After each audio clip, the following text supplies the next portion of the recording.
When I first visited Kings Island, I feel like riding the Beast was the most surreal attraction to experience in the park because, I had seen a lot of pictures and videos of Diamondback and Banshee and Mystic Timbers at that time, but Banshee was just the most iconic, so it was pretty crazy seeing it in person and actually getting to ride it.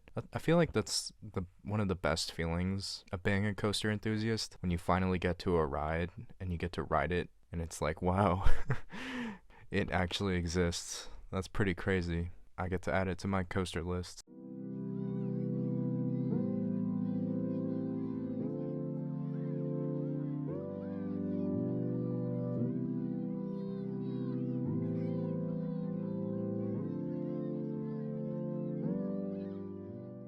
That first experience I had with Banshee was in 2018, and I got to get some re-rides in 2021. I'm gonna be honest, this coaster is pretty hard to rank and review because it is iconic and I respect it. And to be completely honest, I think I respect this ride more than I actually enjoy riding it because it was truly a trailblazer for the roller coasters. The setting of this ride is probably one of the best settings for any roller coaster I've ever been on. It's really tucked back down in the Kings Island woods. Unfortunately, with Orion being built, it kind of intrudes upon the beast's land, but it's not terrible and it's only for one sliver of the attraction. Most of it is still really back by itself. Even though there aren't really any elements to break down, I'm going to go through this layout anyway. Once you leave the station, you start with a right-hand turn. You go all the way around until you hit the first lift hill, which can be really, really slow. It's my understanding you have to wait for the train ahead of you to clear the second lift, and sometimes because of Kings Island's fantastic dispatch rates, sometimes that can be a while, so you might go up the entire lift going at a snail's pace, which is kind of funny. You also have that voice spelling safety instructions to you, which is pretty interesting. It's the only ride at Kings Island that does that, so that's interesting. Once you reach the top, you hit the first drop, which is actually pretty steep. It does have a trim on it, but from my experience, that trim didn't really affect me at all, which is not the case for a couple of the other trims on this ride. That drop sends you down into a tunnel, which is actually pretty dark in there. And then once you emerge from the tunnel, you hit a left-hand turn, and then you hit another drop. This drop is actually an airtime moment if you're in the back. It's not very strong, obviously, because this ride is pretty old, but it is there, which is really impressive. I don't know if that's because of more recent retracking, but in the back row, or the second to back row, you get a solid floater pop. After that, you come back up, and then you hit the right-hand turn. That is where you can have a view of Orion.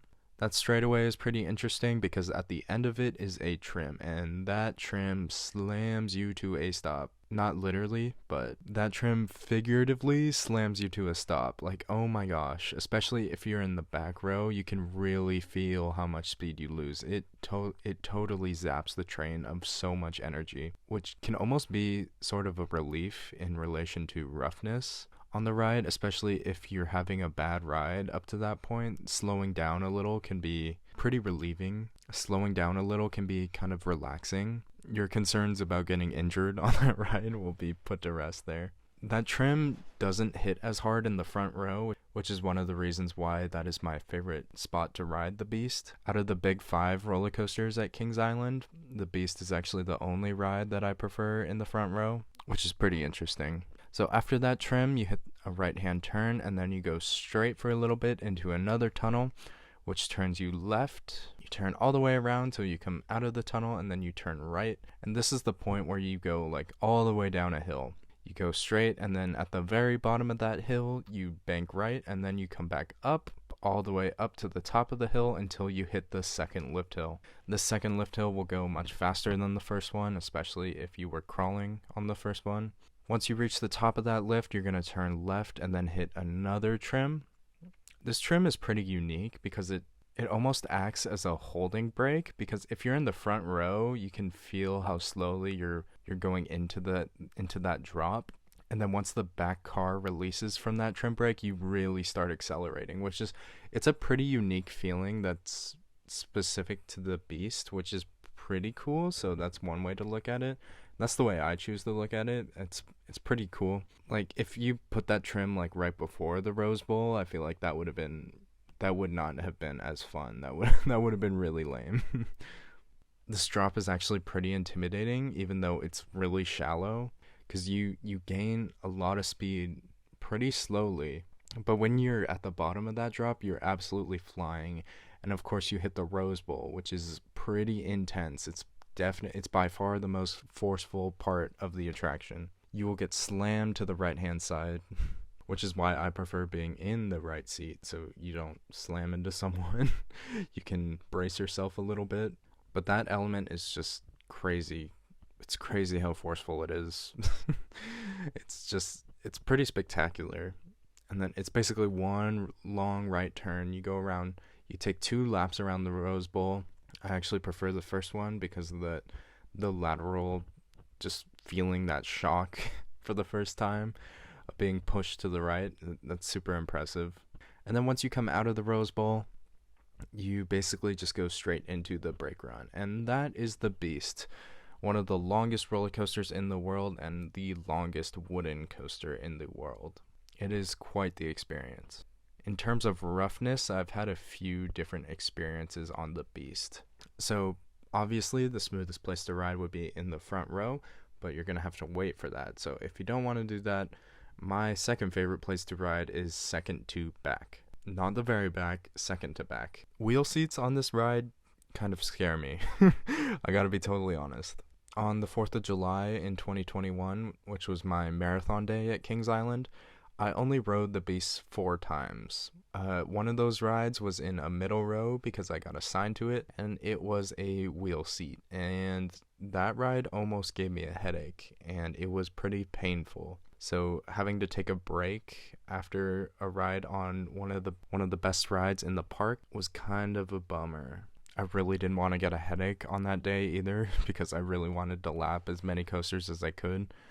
I had to take it easy for like 30 minutes, I want to say.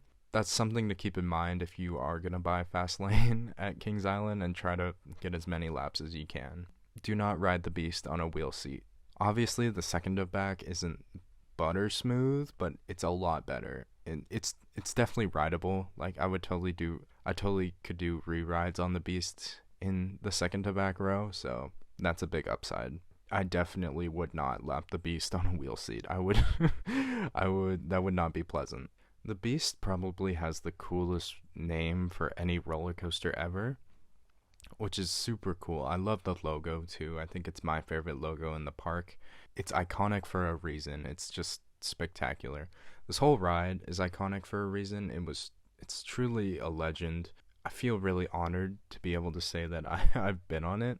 My dad actually grew up in the Midwest, and he rode it while he was in high school, and I got to ride the Beast for the first time while I was in high school. So for that reason, I feel a bit of a sentimental connection to the Beast, so I'll always love this ride just for that reason. Plus, Kings Island totally takes care of it. I know they did a giant retracking not that long ago.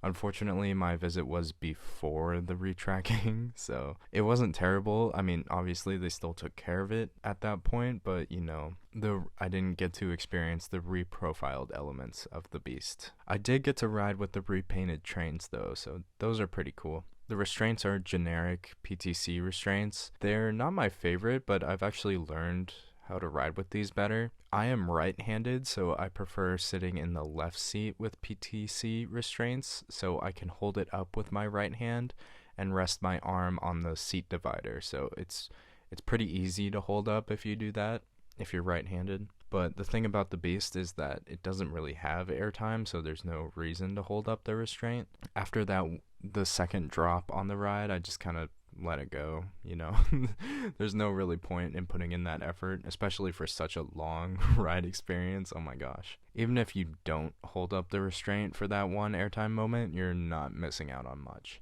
The Beast was not built for airtime. Kings Island has 3 airtime machines for you, so just go hit up one of those right after that. That's no disrespect to the Beast, of course. It obviously wasn't built for airtime. It was built to be a monster of a wooden coaster, which it absolutely succeeds at.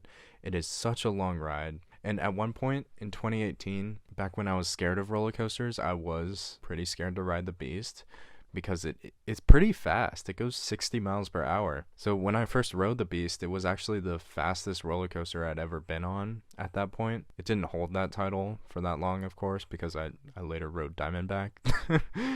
60 miles per hour, that is pretty fast, especially for a wooden coaster. I'd never been on a really old wooden coaster, so I was worried I was going to get beaten up. And because of those kind of rock bottom expectations, I think I walked away liking this ride a lot more than I thought I would. Even in 2021, when I knew what to expect, I thought the Beast wasn't bad in terms of roughness, which is totally cool. I'm really glad that this ride is at Kings Island and not at a Six Flags park, because honestly, I think the Beast is smoother than Apocalypse at Magic Mountain. That park does not take care of that ride at all, and Kings Island takes care of the Beasts. Thank God. As much as I respect the Beast, I do have to rank it 5th in the park, behind the other headliners at Kings Island, being Banshee, Mystic, Orion, and Diamondback. Out of the 5 big coasters at Kings Island, it is the 5th and final coaster for me. That's not really a knock against the Beast. It is competing with roller coasters that are so modern in comparison. The Beast is truly a legend, and I'm so glad that I got to ride it. Thank you so much for watching this review. Thank you for listening. Please like, comment, and subscribe, and I will catch you later.